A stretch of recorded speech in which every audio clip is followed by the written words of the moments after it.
room is full of people, so we have no COVID situation and so on, and you can see my smile. I'm saluting you from my university in Romania. I actually came now here for the conference. Some people asked if I came now or I was in Portugal for a period. I had to change the flights 3 times. My tickets were changed, but it was okay. Thank God I got here, and it's warm and it's sunny. This work that I am going to present, it is made together with my PhD coordinator, Silvia Avasilcai, and with Professor Marc here from Switzerland. Thank you, Marc, for accepting the invitation of working together to this subject. Okay. So my article presents a new trendy way of cooperating and co-working in the field of academic, the field of business, or in the field of public institutions, depending on the interest everyone has. Because now the European Union is promoting the idea of co-working in the digital field more than ever, because we need collaborative ideas and projects, research, and business opportunities to be developed more, because the digital technology is influencing our everyday life. So we need to be more focused, but also be open to cooperating with others, share information, and at the same time learn from others' experiences or other ways of doing business in this digital era. So the article had in mind to make a review of the concept of digital innovation hubs, also to see what are the new trends regarding this concept from the European Union, and also to analyze why everyone, not only from the academic field, but also from the other business institutions, should be part of this co-working space, because we have to go digital. There is no more an option. There is no more like, I can wait, I don't have the money. You have to go now digital, because not only of the COVID and everything else, but also because the world, in a way, asks you to be online. And if you are not present there, you don't exist. So what do? You have to learn from the best. So actually, we started a few years back to the digitization project. You know, lots of companies worked analogical with lots of papers and so on. And when they started to work with computers and with different types of software, they saw that it's easier to get information and it's easier to optimize the project that you do. Now we are living in the digital transformation era, and this means not only to make easier reports or access easier information, but also to connect with all the stakeholders that you work with. So from engaging your customers to actually developing the digital skills of your employees or your students whom you work with, you can go to actually transform the products and services that you develop on the market, and also enhance your productivity. The digital transformation is of high priority in this period, and it's a key initiative to the improvement of the company's strategies, and also to help you remain relevant on the market. You cannot have the same strategy as we had it like 5 or 10 years back, because customers' needs at once, they don't change like once a month, they change every day. And if today the red color was fashionable, what do you think? Tomorrow it won't be anymore. So you have to be always checking out and improving in order to enforce your position, operate better, and respond to end users' needs, and also bring more benefits to the society, not only to your company as revenues and more cooperative opportunities.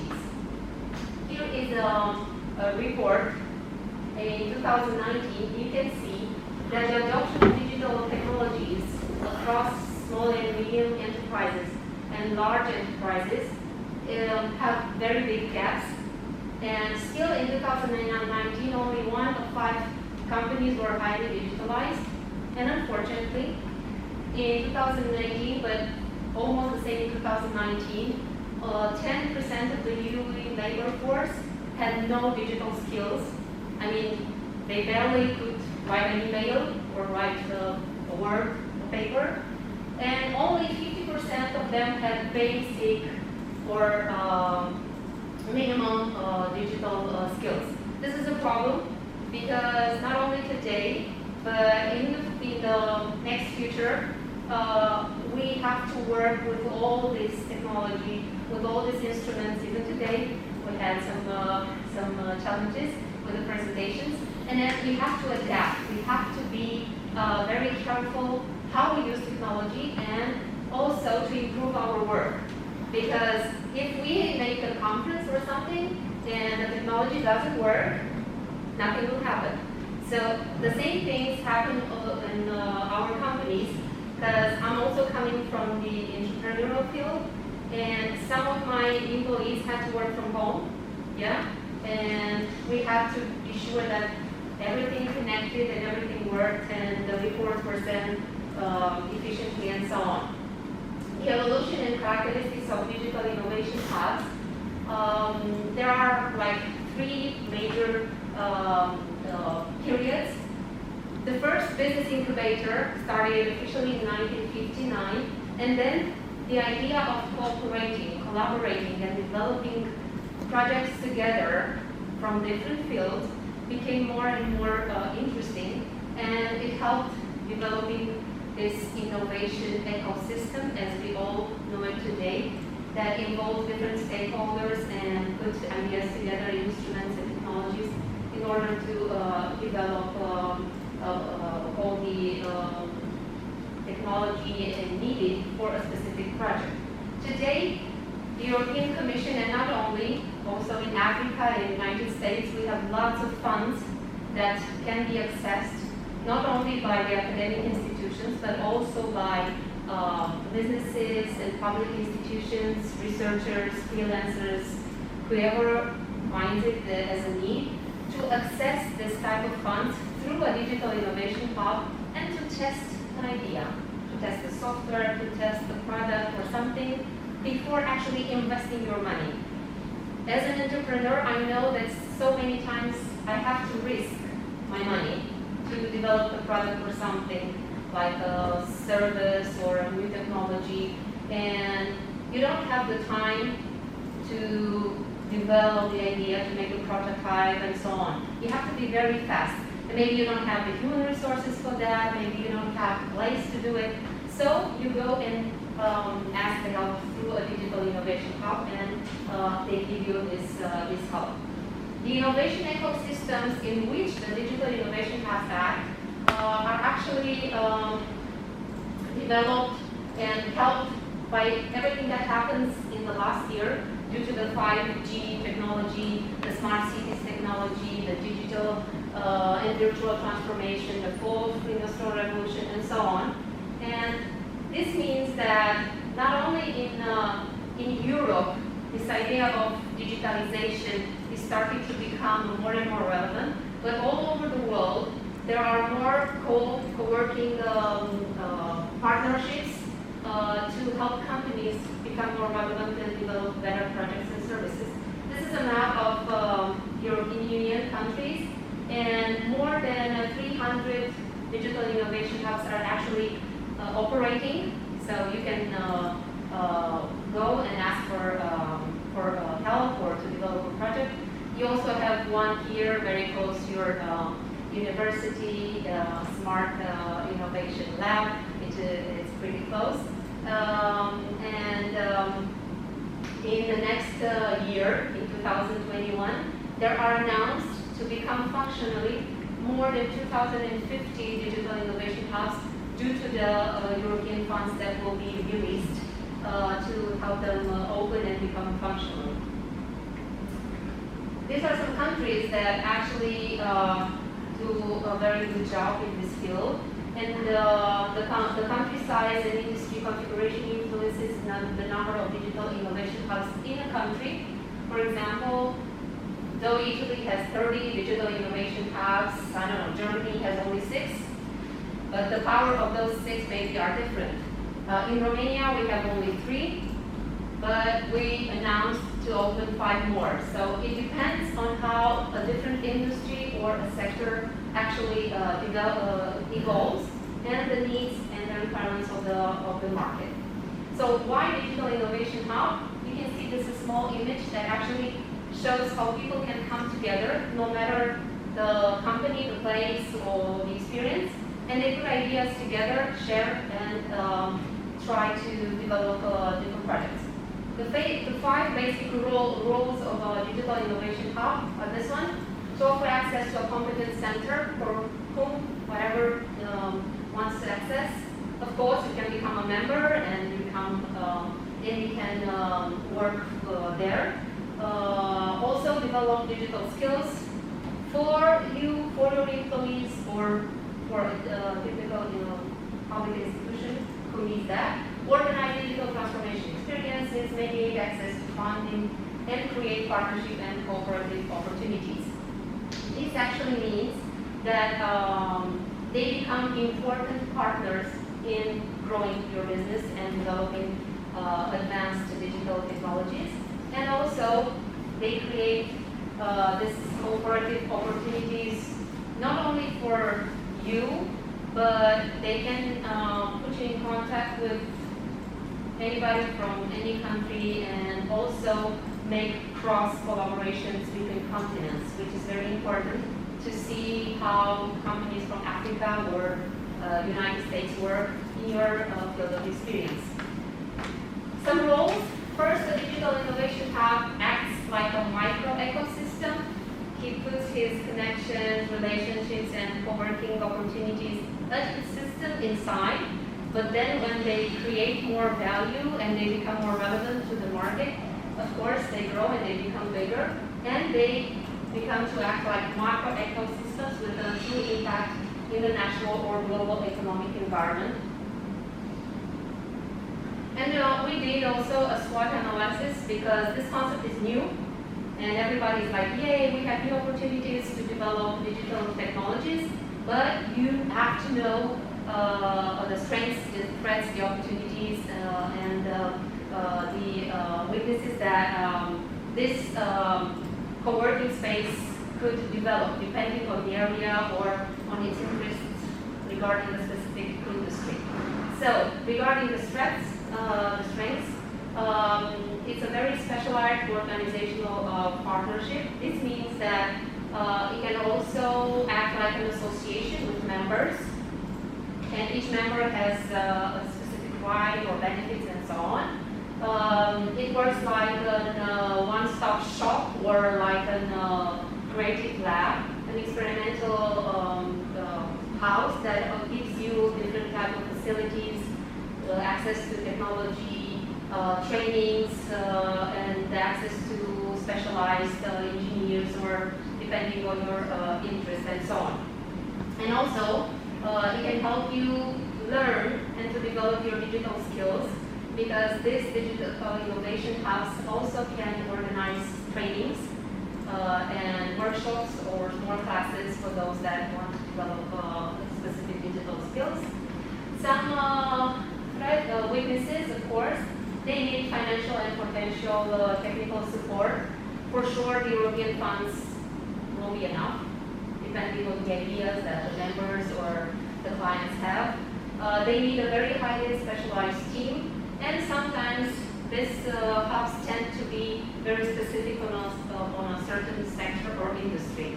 So if they are focused on the automotive area, they won't maybe accept, developing ideas from the agriculture sector. Okay, the opportunities, lots of opportunities, being very supported by the European funds. As you can see, there is a lot of money that are planned to be released in the next 8 years.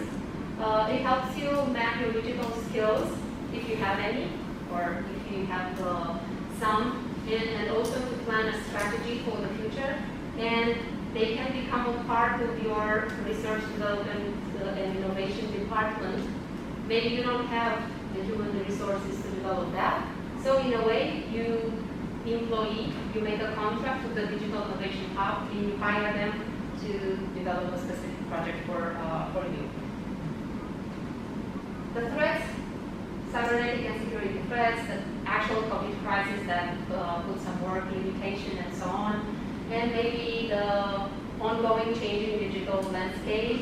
So the Digital Innovation Hubs always have to adapt, invest, and buy new technology, or maybe be at their turn open to other cooperation with other digital innovation hubs, like the network between them, to see if what they have maybe is not updated anymore.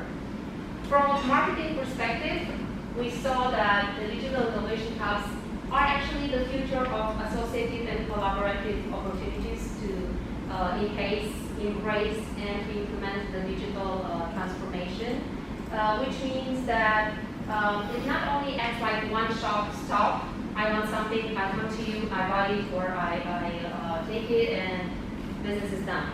It's a continuous project of innovation, creation, and also follow-up for those that maybe have an idea, and they go and they test the idea of the Digital Innovation Hub. The results are okay. You go and you invest it in your company, but in 6 months, 1 year, maybe things will be different on the market. Customer needs will change, so you have to always operate and become better at your business. And also, to take advantage of the potential digital development, you know that sometimes you want to do something, but you say, oh, I don't have the time, I don't have the money. Don't worry, the Digital Innovation Hubs will be there if they are already, it's better. But they are there to help you, and lots of their services can be free of charge for you. Of course, from a marketing point of view, the Digital Innovation Hubs, as Marc presented at the beginning, they would help you develop the multi-channel communication strategies. Some of the companies maybe are afraid to communicate on social media, or they say that's not for me. If customers want to find me, they will for sure call me.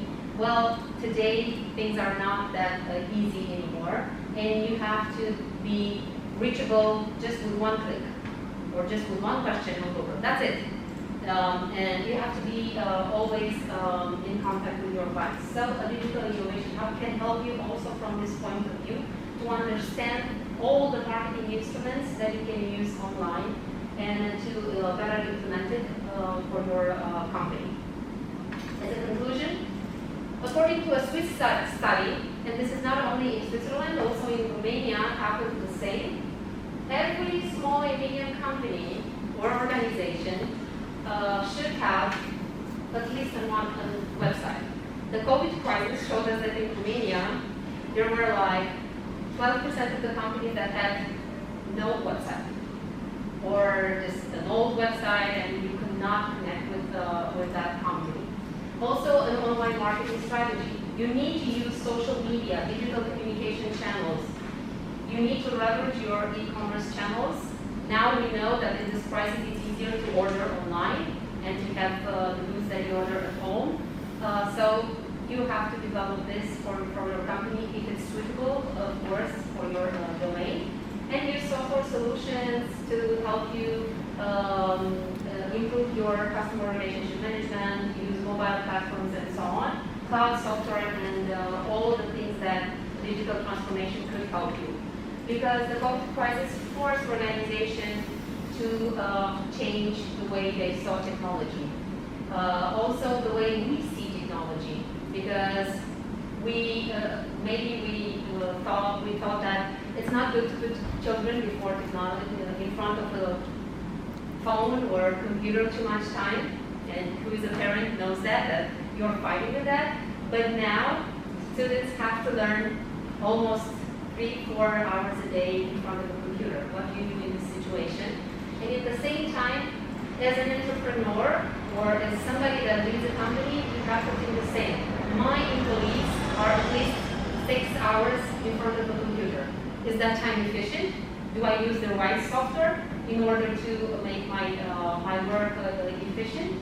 So this will help companies to become more relevant in the human resources, skill development, find innovative solutions, and also to understand that it's not heroic to work by yourself, because lots of companies are thinking, I have to do it on my own, I have to develop a strategy so that the others do not know and I will be the best. Well, working on your own, it's not always heroic. You have to understand the power of cooperation and co-working. So digital innovation hubs can help you from this point of view, and you can succeed together. Okay, so to leverage use of technology and the digital innovation hubs, it's wise, strategic, and before taking a business decision to invest, you should access their services. For the future research, we are planning to compare and to conduct a cross-border international collaborative project between digital innovation hubs in different countries to see how they cooperate, and maybe the ones that are at the beginning, how they are able to learn from those that already have a lot of experience, to impact the future development of digital innovation hubs in the European innovation ecosystem, and also to see the importance of innovative releases and collaborative associative structures from an innovative point of view, because it's not simple or easy just to say, I will work with you and we'll do a project together. We have to see exactly what are the skills, the know-how, and the resources that we need, and this involves a long-term project. And also to follow the projects and the funding that the European Union will give access to. And they also announced that a lot of funds will be released among the Erasmus mobility programs, among the Horizon 2020, and other European social funds, because they want to develop this innovative ecosystem from all points of view. Everyone should benefit from it. And thank you. Obrigada.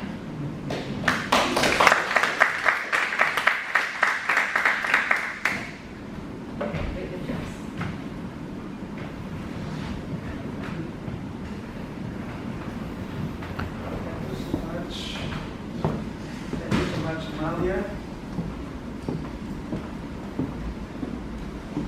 There are questions, please. I'm just so commissioner.